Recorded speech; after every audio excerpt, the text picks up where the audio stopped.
pembelajaran kita di hari ini, Ibu minta salah satu orang memimpin kita di dalam doa.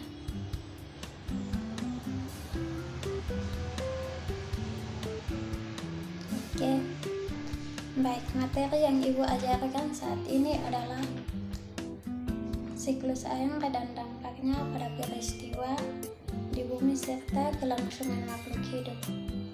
Nah, apakah anak-anak tahu apa itu siklus air? Siklus air adalah sirkulasi atau perputaran air secara terus-menerus dari bumi ke atmosfer lalu kembali ke bumi.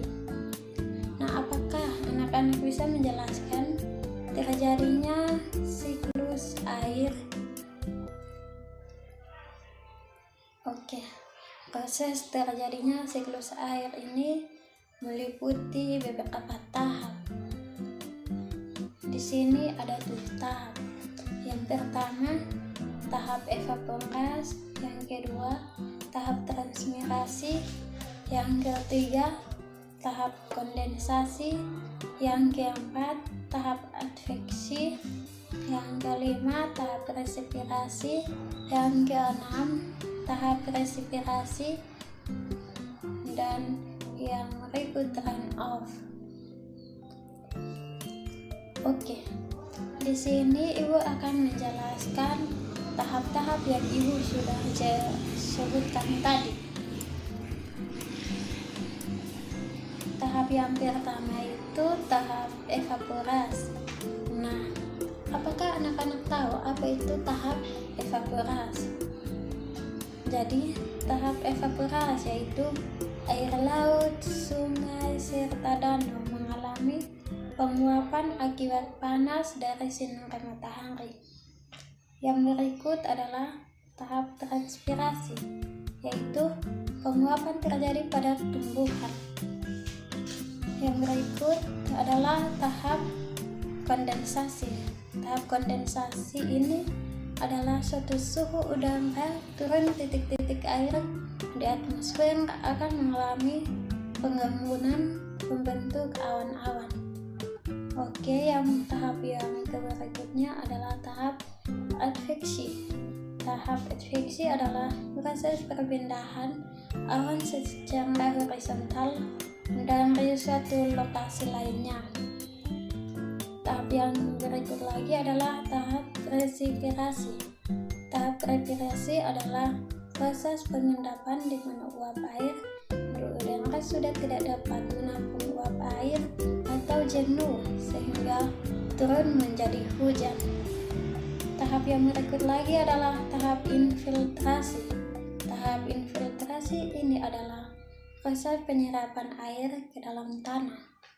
Yang berikut lagi adalah tahap run off, adalah proses mengalirnya air hujan ke sungai, danau, samudera, dan saluran air lainnya. Nah, di sini apakah anak-anak bisa menjelaskan atau menggambarkan suatu siklus air? Ya, di sini Ibu akan menjelaskan proses terjadinya siklus air. Nah, ketika terjadinya siklus air berawal dari air di laut, sungai, dan danau menguap akibat panas dari sinar matahari. Tumbuhan mengeluarkan uap air ke udara. Setelah uap air dari permukaan bumi naik dan berkumpul di udara, lama-kelamaan udara tidak dapat lagi menampung uap air tersebut, sehingga suhu udara turun. Uap air akan berubah menjadi titik-titik air. Nah, titik-titik air ini membentuk awan. Titik-titik air di awan selanjutnya turun menjadi hujan. Air hujan akan turun di darat maupun di laut. Air hujan itu akan jatuh ke tanah atau perairan. Setelah air yang jatuh di tanah akan meresap menjadi air tanah. Air tanah juga akan merembeskan ke danau atau sungai. Kemudian air sungai akan masuk ke laut. Air sungai dapat menguap kembali sehingga membentuk awan bersama uap air dari laut dan tumbuhan. Oke, proses siklus air pun terulang kembali.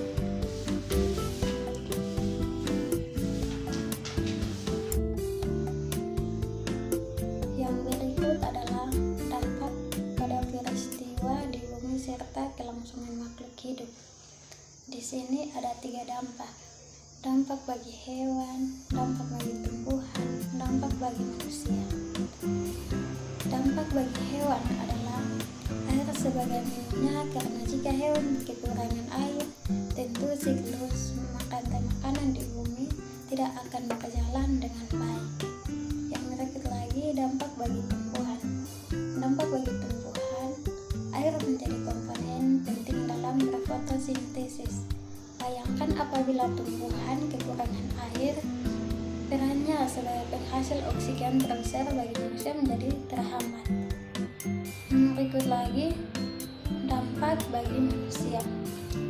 Bagi manusia, air sangat penting karena air sudah menjadi sumber kebutuhan yang harus tersedia bagi kehidupan sehari-hari.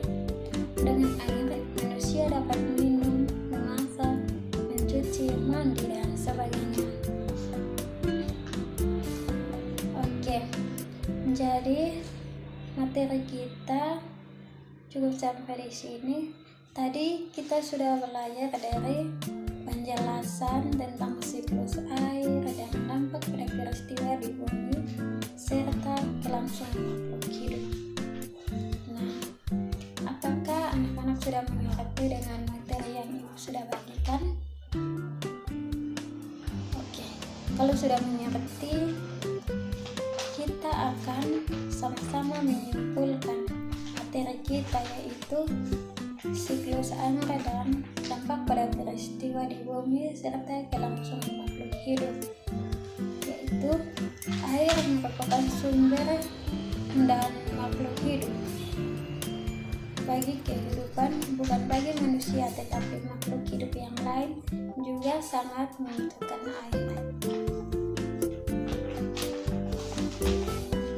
Baik, sebelum kita mengakhiri pertemuan kita, ibu ada tugas untuk anak-anak. Tugas ini dikerjakan dan dikumpulkan di minggu depan.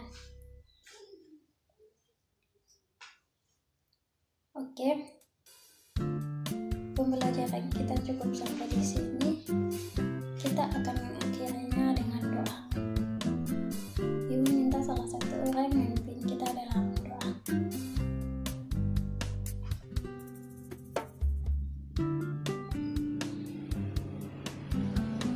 Oke, mungkin pertemuan kita cukup sampai di sini. Salam semua.